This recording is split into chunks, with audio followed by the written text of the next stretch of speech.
Oui, bonjour. Bonjour. On n'entend rien. Good afternoon. Thank you for being with us. Thank you for being with us online. We will be talking about the next pandemics. We tend to anticipate the current pandemics is not yet over, but we need to be prepared for the future pandemics, and we need to have a better health system in order to avoid experiencing what we've been experiencing in France, but across the planet. It was a terrible shock in human terms, and 3.8 million people died of COVID, but I think that this is a conservative figure, and this crisis has shown that lots of nations were ill prepared to cope with the crisis, and especially in the Western world, at a time when the Western world thought that it couldn't be submerged by a pandemic. So allow me to introduce you to the different speakers. We are delighted to have six speakers, six quality speakers. So I will introduce them. Sylvie Briand. She will be following us from Geneva. She is at the WHO in charge of risk management, infectious risk management. Anders Daniel, the epidemiologist-in-chief at the Public Health Agency for Sweden. Hervé Vessier, International SOS. Bernard Ben Said, CEO of the AVEC Group, the former Doctor Gestion Group, and Philippe Lamoureux, the General Head of LEM, the trade union of the medicinal companies, and Joël Mokier, a professor at the Northwestern University of Chicago and member of the Academy of Arts and Sciences. Arts and Science. So I will give the floor to the coordinator. We give the floor to Pierre-Yves Geoffroy, coordinator at the Cercle des Économies, specializing in health economics. Pierre-Yves, you are with us. You've got the floor. The floor is yours. Pierre-Yves, can you hear me? Yes, I can hear you. Okay, right. So I will give you the floor. So would you mind introducing this session? So welcome to all of you. I'd like to thank you all for your presence. So in a nutshell, the theme of this conference is about preparedness. How can we get prepared for the next crisis? We've noticed that there are huge differences in terms of treatment. Then you had some countries that were well prepared or better prepared, and the other countries that were not prepared. How to avoid the lack of preparation that we witnessed. So we would be talking about COVID, but not only, there are other pandemics, that could give us good food for thought, epidemics that we managed to eradicate, and epidemics that we haven't yet eradicated, HIV, so we're not going to address all of the questions and issues. The COVID crisis, if you consider this crisis, it's a global crisis. All countries have been impaired. It has impaired the health of people, and this crisis will continue to affect all the countries in the world, all the populations in the world in a different way. We won't be able to address and tackle all the issues, but there are some significant points to highlight. It's a matter of pondering over the next pandemic. When will it come? We don't know, but we know that it will come. We know that it will emerge. So amongst the points that we will be tackling, epidemiological follow-up, epidemiological surveillance globally, locally, and even locally. So these are important questions. So the link between the collective aspect and the individual dimension. To what extent do we rely on individual responsibility when faced with that risk? How do we implement risk reduction strategies that have proved their worth when we were faced with other epidemics and pandemics? How companies and businesses can get prepared for the next pandemic in terms of organization, in terms of structures at the international level? What about the supply of care, the offer of care? How can we be able to prepare the health system to cope with a new and fresh epidemic or pandemic with the massive inflow of sufferers? How can we link all of the assets? How can we mobilize all kinds of energies in order to respond to such a crisis in an agile way and in a relevant way? And what kind of innovation? How can we foster relevant innovation in the pharmaceutical sector? The current pandemic has shown lots of weaknesses and shortcomings, but it has shown as well that humankind is able to be brought together. Financial efforts, human efforts were deployed, and it was possible to produce a vaccine.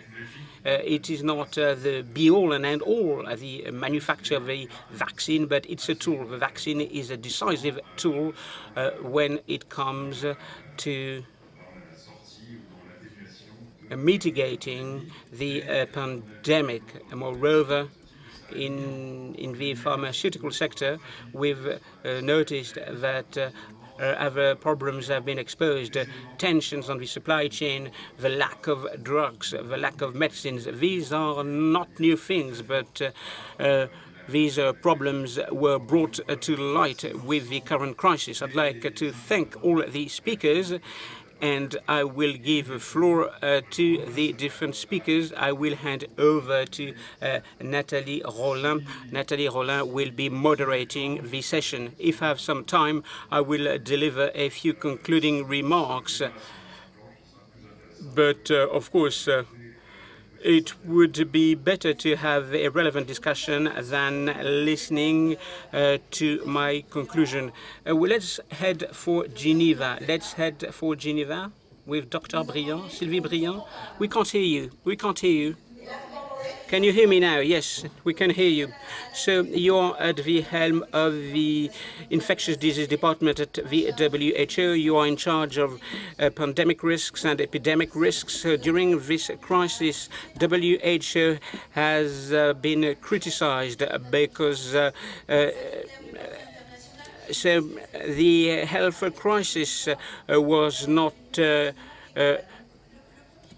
announced by the WHO at an upstream level. Can you tell me if there is some progress to be made in terms of epidemiological surveillance on the planet in order to better preempt the potential advent of a future pandemic? Moreover, I'd like to know if you think that we need to improve global governance in terms of health. Is it necessary to get more resources, more wherewithal, more cooperation, more transparency amongst the countries? What are the drivers that we can tap in order to make headway in the future? Good afternoon. Thank you for inviting me. Can you hear me? Because there's an echo. There's a very loud echo where I am. We can hear you quite well. Don't worry. Can you hear us? Yes, we can hear you. Go ahead.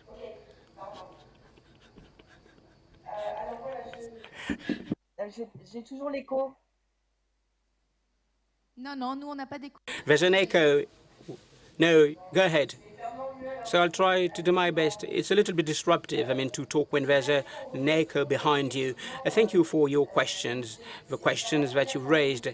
So we already suffered a pandemic. There was a flu pandemic in 2009, and For this pandemic, we used the international health regulation adopted by all the 194 members of the WHO, and this instrument was reviewed in 2005. So in 2009, we used this instrument for the flu pandemic. In 2009, we used the same legal framework to manage the first notifications of COVID cases 19. So it's very difficult to deal with a situation when you have a new epidemic that emerges. It's very difficult to sound the alarm bell because it depends on many factors. Somebody will realize that there's something that's not normal that is occurring, and for COVID-19 it was very complex because COVID-19 emerged when there was the seasonal flu epidemic. People were coughing, people were had difficulty in breathing. So in China, they have a good system in order to spot this kind of event. It was extremely difficult to notice that there was something unusual that was happening. So it took a few weeks to detect these harbingers, and then some laboratory tests were conducted. But the first challenge to take up is to detect and spot the first signs of the epidemic or of a pandemic. The second challenge that we need to take up, diagnosis, because it's a new pathogenic agent. It's very difficult to establish a diagnosis in order to discover what kind of pathogenic agent it is. So the samples should be sent to sophisticated laboratories in order to discover these new pathogenic agents. The diagnosis capabilities are difficult. So in some countries, you have some pathological agents, especially in tropical areas. So it's the health system is very often mediocre, and we don't have the laboratories or the diagnosis capabilities that could be required in order to discover emerging pathogenic agents. So this is the first stage of an epidemic. So if the first signs are not spotted, the international cooperation cannot go further. So the first announcements can be delayed. So we tried to improve the system. So we want to make sure that countries are better equipped with detection systems of pathogenic agents. So the international regulation was revamped so that it is more tailored to the early detection of pandemic warnings. Then second aspect, monitoring in terms of surveillance. It's important to monitor the event, and to do so we need to get a follow-up system, a surveillance system that could spot the disease to account for the number of deaths. It's important to get some systems whereby you can monitor the impact on the health system, the number of beds that are available, the number of beds that are occupied. Can the hospitals cope with the system? Are the hospitals overwhelmed? Are the doctors overwhelmed? Most of the time we are lacking this information, or when we get that information is piecemeal. We get the information on a monthly basis, and in fact, from time to time, we are not reactive enough, responsive enough. This is something that we need to improve in the future. We need to focus on the impact of the health system in order to reduce the rate of transmission, and then this will enable us to take some measures that will have a social impact. Moreover, we should be equipped with monitoring systems with different indicators outside health. Economic indicators, for example, how is the economy behaving during the pandemic, and we rely a lot on studies and surveys that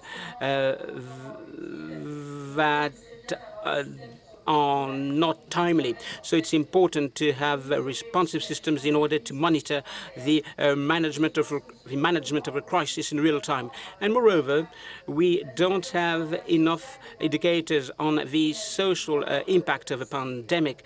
During over the past few months, we've noticed that social cohesion has been impaired, mental health was also an issue, so we don't have these indicators. They are few and far between at the start of the pandemic. I mean, they are not collected in real time, so we got the information a little bit belatedly. That's why we cannot take corrective actions.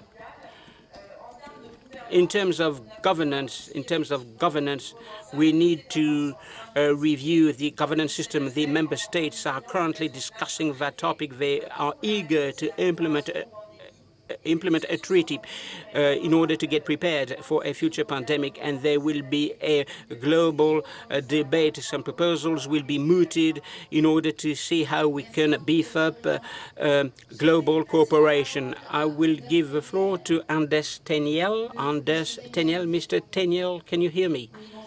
Yeah, good afternoon, Mr. Teniel. Oui?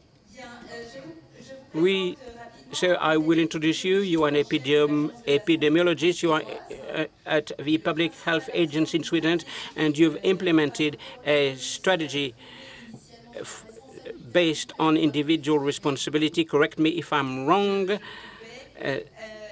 And you didn't want to restrict freedom, liberties. You didn't want to lock down the population, and wearing the mask was not mandatory. This was the first step, and this strategy was hailed, given the results of Sweden in human terms, and then this strategy was criticized, and Sweden was not doing as well as the other Scandinavian countries. So my question is, so in the light of your experience, should there be a new pandemic, would you change your approach to the national strategy?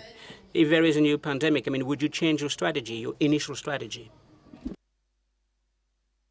The pandemic would definitely need a different kind of strategy. I think one of the speakers already said that the next pandemic will definitely be different than the one we just went through. So of course we'll use different kind of strategies, but I think the basic ideas in the Swedish strategy will keep on. I mean, that would be a mixture of personal responsibility when it comes to what the individual can do, but also a lot of legal restrictions on shops, restaurants, and other areas to make it possible for the individual to keep a distance and try to avoid situation where you have a transmission of the disease. So I think that's the basic thing that most countries have tried to do. In Sweden, we have done it slightly different than many other countries, but basically we have achieved more or less the same results. Sweden has fared not worse and not better than the average EU nation. I mean, I think what you need to remember is that our Scandinavian neighbors are the outliers. I mean, Norway and Finland has fared so much easier than most other countries, but that's not the norm in the European Union. And Sweden, in many ways, is more comparable to countries like Austria, the Netherlands, Belgium. And if you compare the figures there, it's not that different. So I don't think the Swedish strategy has been all that different than the strategies in other countries. And I think the outcome has also been reasonably in the same line. I think when we look, for example, at excess deaths, Sweden has among the lowest in Europe when it comes to excess deaths during this 1.5-year pandemic. So yes, I mean, there's definitely always things that we can improve, but I would not say that we will really change the basic ideas around this, because that they are so very much ingrained in the public health work that we do in Sweden normally. And I think the whole preparedness in Sweden is very much based on keep on doing what you normally do. The responsibility stays the same. No big changes, but just try to do everything better and more of it, not to change the structure in itself. Okay, thank you.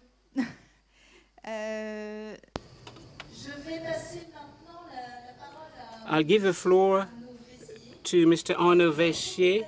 You are the co-founder and the CEO of the international group SOS, a world leader in health assistance and security assistance for companies working internationally. You've advised all the CAC 40, almost all the CAC 40 companies during the health crisis. So you repatriated the employees of some companies, you provided tests and masks, and you've deployed some counselors. You seconded some counselors to help those companies. So the companies, the businesses, I mean, do you think that they will take on board the health issues, the health challenges? Is it a transient process, or will they adopt a long-term strategy? For companies, COVID is similar to September 11th in terms of safety and security. All of a sudden, the emergence of a French dependence. So COVID is a multiple of September the 11th if you consider the impact. So for companies, they don't care, or they didn't care about health. It was a matter for young people, for children, for senior citizens, and health and business are intermingled. So if you consider the companies throughout the world, French companies or Asian companies, European companies, American companies, companies need to implement a strategic plan for health, not based on insurance. Most of the time in the past, health was insurance related. Today, what is at stake is to get a policy, a sort of a blueprint, working from home, telecommuting, and the companies are caring for the employees at home, and there are some people coming back to the office. And in the US, there's a strong pressure for people to get back to offices. Bear witness what happened with Goldman Sachs and JP Morgan, and we manage some programs for other companies, Facebook, Google, and we've seen that there's a change of attitude. People would like to get back to work away from telecommuting. Moreover, there are prevention programs that have to be implemented. One of the lessons that we can draw from the pandemic, there was a great success scientifically because a vaccine was designed and manufactured in the very quickly. Nobody thought it was possible, but it was a logistics failure. And health management and pandemic management, you have to consider the logistics of it. So logistics was a matter for the states, and we've realized that things were very slow and limited. What are you thinking about in particular when you're saying this logistic failure of the states? Well, I'll give you an example. It's summer, we'll be going to the beaches. We should put vaccination centres on the beach. We should put refrigerated vaccine centres on the beach. It's not a medical problem, it's a logistics problem. So it's the logistics experts that should be in charge of that, not the scientists. The scientists are responsible for finding treatments for people who are seriously ill in the hospital, or vaccines. And it's true also for companies. We have employees throughout the world. We will need to look after all of our employees in countries where there are no vaccines.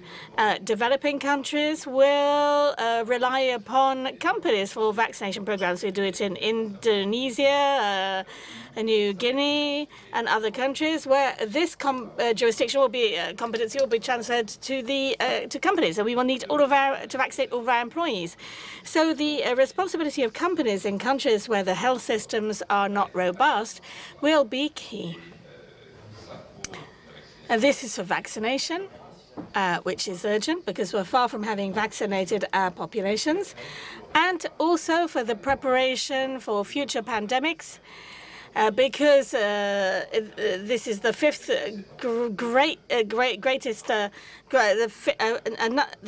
biggest pandemic in 17 years, and there will be others. So companies should prepare themselves for the next one. And regarding this, collaboration between public and private sectors and companies will be essential. And this movement hasn't yet begun? Well, this movement is starting, quite strangely, in developing countries, not in developed countries, because the people don't have access to vaccines. They see this via two possibilities: international companies and public health policies and public aid. Thank you. I will now pass the floor to Mr. Bernard Ben Said, who is with us and who is the founding president of the private group Logistic. It was renamed at the beginning of the year, and who today is managing 200 health and social and medical establishments, private clinics throughout France, unless I'm mistaken. So you were involved in the organization of the health system in France, and the question that arises, that we're raising here is, according to you, what do we need to do to improve the response of the health system? Because we've seen it on a number of occasions. Well, the health system has never been overrun, but it was borderline and sometimes very, very close to saturation. So how can we improve the systems, the national systems response? Thank you, Natalie. Can you hear me well? Yes, thank you. Thank you to the Rencontre Économique d'Aix for inviting me to share my ideas on such an impactful subject for the future of France, but not only France. As I know that we don't have much time, I will first deliver my two main comments on the way in which we should modify or amend the health system in order to allow an enhanced response in the event of a future pandemic. And then I will be able to answer questions from the floor. So the first idea is quite fashionable today. I think everybody is aligned on this. We thought too global and not sufficiently local in our response to this major crisis. So the idea that I will defend is that in order to better cope with future pandemics, the management of this crisis should take place at the level of the territories. That's the first idea. The second idea is the idea that, of course, we need the state. The state must be present in this approach. But I think, and what some people are implementing in fields not in that of health but of e-health, is that the state must play not a role of an organizer, but a coordinator, and that's aligned with what is happening now for e-health. Because in e-health, our governor has decided to be a state platform and not coordinator. So what argues in the favor of these two ideas is quite simple. I'm referring here to a study from an Australian practice, Zurich, who noted 102 states who ranked them according to how they dealt with the crisis. Everything was noted: the number of cases, the number of tests, the number of deaths, the number of vaccinated people, and in all of the states, unfortunately, France is in the last tier, where 171 out of, and there are 3 states that have come first. I think that they're very surprising. We can draw lessons from this. The first state is Bhutan. That's a rather atypical country next to Nepal, above Bangladesh. The second state is New Zealand, and the third state is, and the media have talked about this a lot, is Taiwan.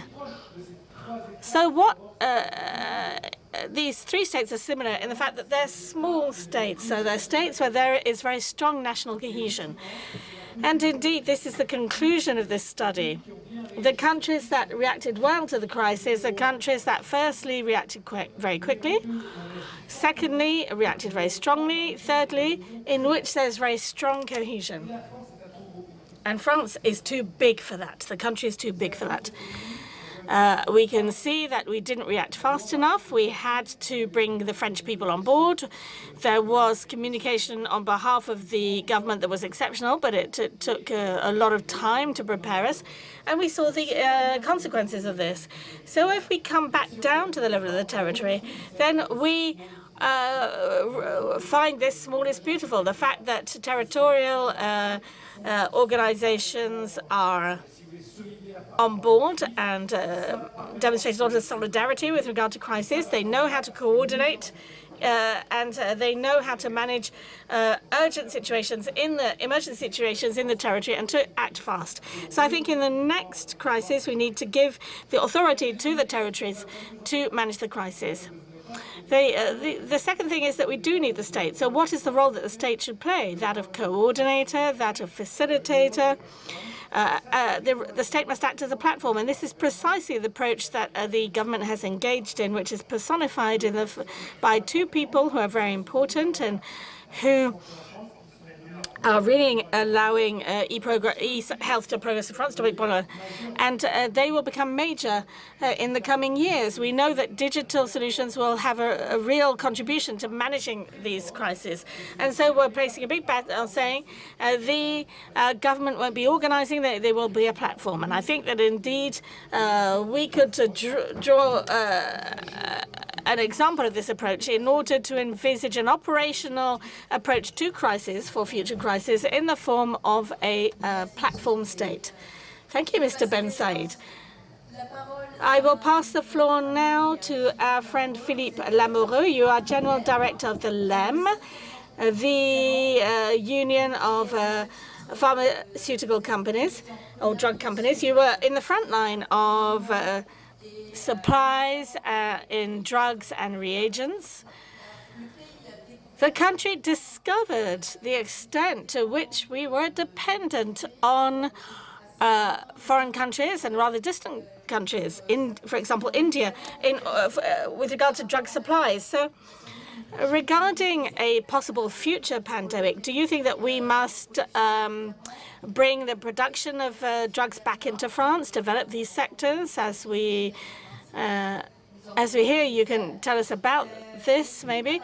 And maybe there is the question also of vaccination and patents and the possibility for the entire world, because now these crises are global, of benefiting from vaccines, which will allow us to find a collective solution.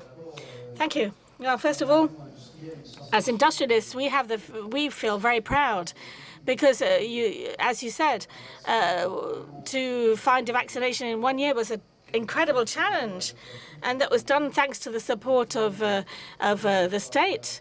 But everybody pulled in the same direction. But maybe, this shows that some things did work. The second source of pride is that despite the crisis, we didn't have a break in supplies. During the first weeks of the first wave in France, in just a few weeks, we consumed the equivalent of 4 years of sedation drugs. Why did we keep the supply open? I see somebody in the room here who studied this subject, quite simply because we went to find the products where they were, to bring them to the patients where they were. So we talk a lot about globalization negatively, but that is what has allowed us to deal with this crisis.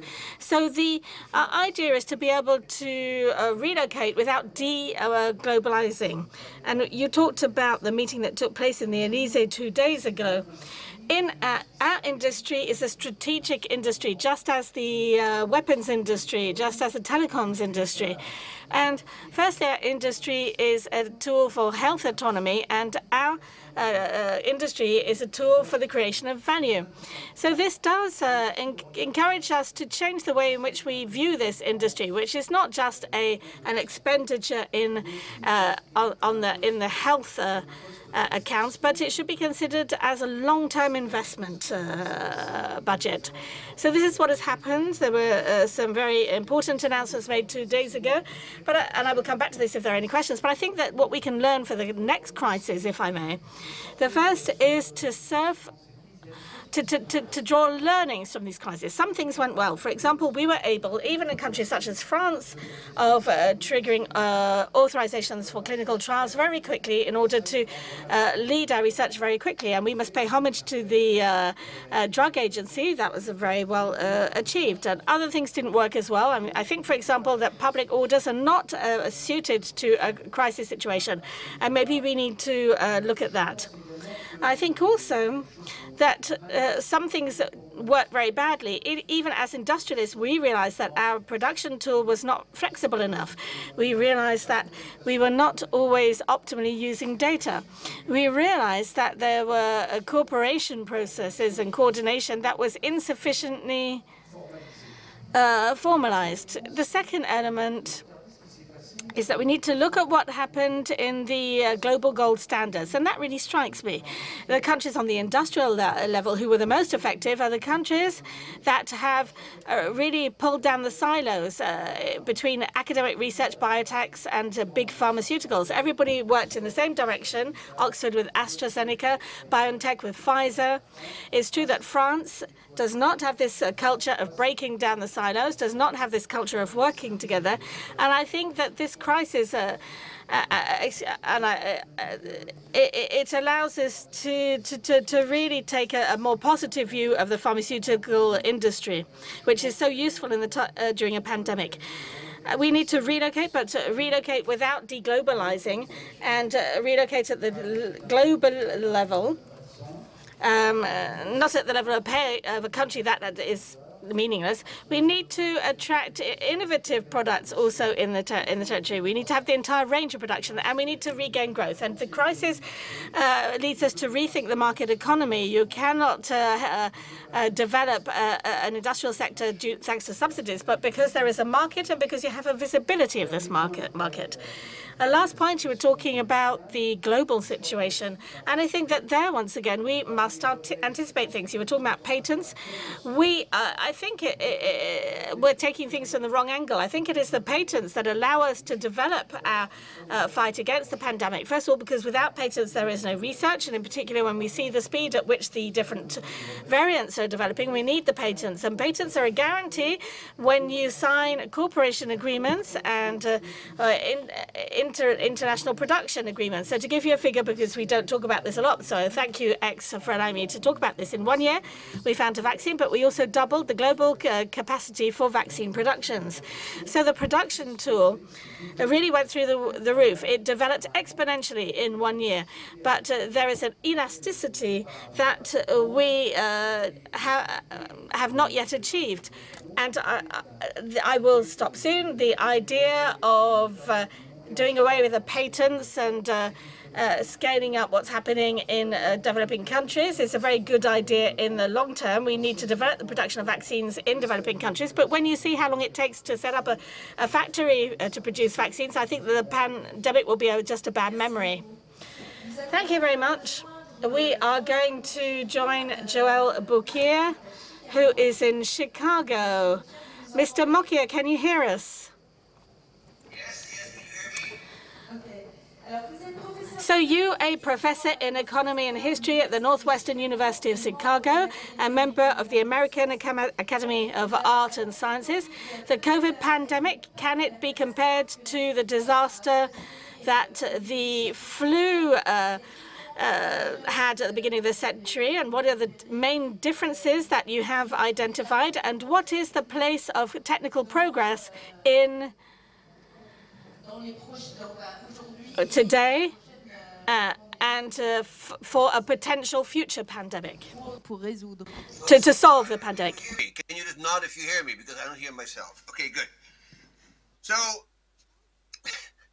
I teach my students that a good rule of thumb is that every sentence that starts with the words "history teaches us" is highly suspect. You know, and arguing from historical analogy is a tactic of amateurs and demagogues, and professionals don't do that. But of course, the COVID-19 pandemic has inevitably brought up comparisons with the Spanish flu of 1918. And so for a few statistics to keep things in perspective. Okay, in 1918, the demographic news was really terrible. If you look at the best estimates that we have, and then apply that to our current mortality, if these mortality rates were maintained, we would look today at the world of an excess mortality of 218 million people by the criteria of 1918. The actual number of people dead, and I'm relying here on the Economist correction of the national statistics, is somewhere around between 10 and 11 million. So just in terms of the numbers, even if we take the upper bound, it's still only 5% of the excess mortality caused in 1918. Now, these numbers are likely to go up over time, but even the most pessimistic predictions do not predict that COVID-19 mortality will reach anything like the ballpark of 1918, 1919. And so what I want to do is really strike some kind of an optimistic tone here. From the point of view just of clinical science, the 1918 influenza pandemic was more like the medieval Black Death than it resembles COVID-19. At the time, doctors, scientists, and public health officials had no clue at what was really that hit them. And it's really striking how little best practice medical knowledge in 1918, just a century ago, knew about the disease. Most believed that the disease was caused by a bacterium, which is of course wrong. The causal connection with the virus wasn't discovered until 1935. And yet, even then, physicians were powerless to act against bacteria as well, and they couldn't attack secondary infections. And so the only thing that they knew and that they had was aspirin, and they prescribed it in mega doses, as they did things like quinine, which is of course completely useless because it only works against malaria. In addition, many doctors prescribed toxic substances that did no good and poisoned their patients with fake medications like arsenic and mercury. Some doctors even revived the totally useless. You could hope for maybe is a mild placebo effect. More often than that, the cure was far worse than the disease that was prescribed at the time. And as this famous American witticism has it, it's not what you don't know that kills you, it's what you think you know, but isn't so. Okay? So in that regard, our own age has been lucky. The century since the Spanish flu, the science has relegated infectious disease to a secondary cause of death. Infectious disease in the United States, for instance, declines from almost 800 deaths per 100,000 to 36 deaths per 100,000 between 1918 and 1980. And so it looked for a while as if humanity had finally won the war against microbes. And to be sure, there were some by microbes, things like HIV and Ebola and swine flu and of course multi-drug resistance, but demographically these eruptions were second order. And then came COVID-19. So was the victory over bacteria illusory? So, COVID, being viral in some ways especially vicious, came as something of a surprise to anybody not called Bill Gates. That COVID has served as something we would call in economic history of technological change a focusing device. It was widely seen by the scientific and industrial communities as a major threat, and the previous talks obviously illustrate that. And they concentrated their intellectual firepower to combat it. So almost as soon as the disease appeared, people who knew what they were talking about recognized it for what it was. They sequenced the genome, sent the sequence to anybody asking for it, and a huge global effort toward developing a vaccine was launched. It was a wonderful example of international cooperation in generating knowledge, Now, none of that would have succeeded without another major scientific breakthrough, and we all know what it was. Since the mid-90s, a group of scientists led by Kathleen Carrico have been working on messenger RNA vaccination, which is a revolutionary idea in medicine. So, I'm no expert on this, I'm an economist, but it's a way in which you tell cells to make which looks like a piece of virus that the body then recognizes and generates an immune response to it. So it's wide-ranging form of immunity, so that it works probably just as well against different variants and mutations of the virus. And so it's striking that, Carrico and her team started the process of making a messenger RNA the day after receiving the sequence from Wuhan. And a couple of weeks later, they were already injecting it into animals. And so the massive amount of research time and money that has gone into messenger RNA has, in fact, huge potential spillover effect. It's become a fashionable and popular topic of research, thanks to the focus provided by the pandemic, And so because it allows us to tell ourselves to make whatever protein we tell them to make. That includes the antigens of many other diseases besides COVID. You know, for that reason, the vaccine potential of it is huge. It seems that it may be feasible to provide immunity against a wide range of other diseases, such as influenza, but also Ebola, Zika, rabies, cytomegalovirus, and on and on. And at Yale, in fact, they have already based technology to vaccinate against malaria. Applications to cancer are not far behind. And so the logic of messenger RNA may be even applied to one of the most tenacious of human enemies, autoimmune disease. So I must say it almost sounds insensitive to say this, but from this angle, and I stress that, the COVID-19 pandemic has in fact been something of a blessing. The mRNA vaccination lightning process has really made an incredible impact on medicine. And so before I stop, I want to make two final reflections, and then I will open this for questions. I'll skip some of the stuff that I have here. First, what is striking in economic history is that we talk about this hockey stick shape of history, and for centuries and centuries, very little progress is made, and then all of a sudden, bang, things bend upward. And this is even more true in history of medicine, where before 1850, people basically knew nothing about what causes disease, and then we get this explosion of knowledge. But secondly, and this is going to be relevant, I think, to the next pandemic, I think, is human history can be represented as a never-ending contest between knowledge and evolution. So mutations and selection mechanisms keep throwing new diseases at us, from the Justinian plague and the Black Death to Ebola, HIV, and of course COVID-19. And so when humans find an answer to one disease, evolution tries to undo our successes by producing mutants that defend the pathogens against our weapons.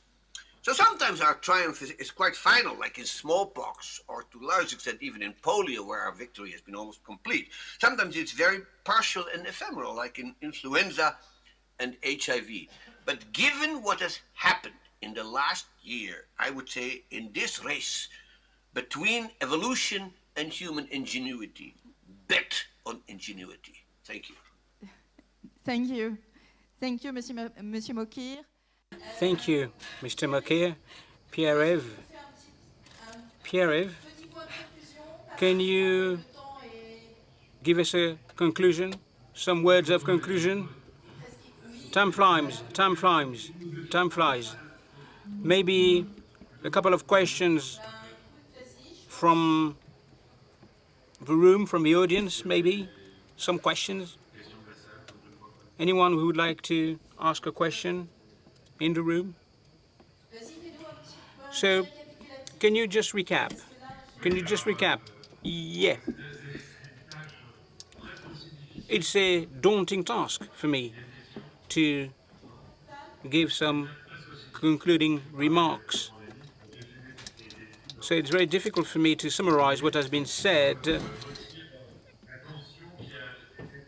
So there's a link between the global, the local, the macro-local. There's a question in the room, so there's a question in the room. Thank you for these insightful debates. What about the future pandemics? For the next pandemics, there will be something different. I mean, we've made headway in genetic manipulation. People with ill intent might create a pathogenic agent with much more dangerous characteristics than COVID. Can we do something in order to get prepared for that potential situation, a kind of plot or a kind of pathogenic agent that could be made by a group of terrorists? These technologies are very easy to use, and they are very cheap. So it might be possible in the future, Sylvie Briand, are you with us? Are you still with us? Have you heard the question, Sylvie? Yes, yes. Yes, we are very worried about that. It's a matter of transparency. The sequence of dangerous pathogenic agents is available to many people because it is in the public domain. As you've said, it's possible to get fragments of DNA or ARN on the internet. You can order DNA or RNA, ARN, NRA fragments. You can get access to a garage lab. So some people, can design some viruses in a garage. So the intent is not to harm, but we are very concerned because of these techniques coming to the fore. People could bring about some biological accidents, and then some dangerous bacteria could end up in nature. So we are trying to establish some guarantees in order to make sure that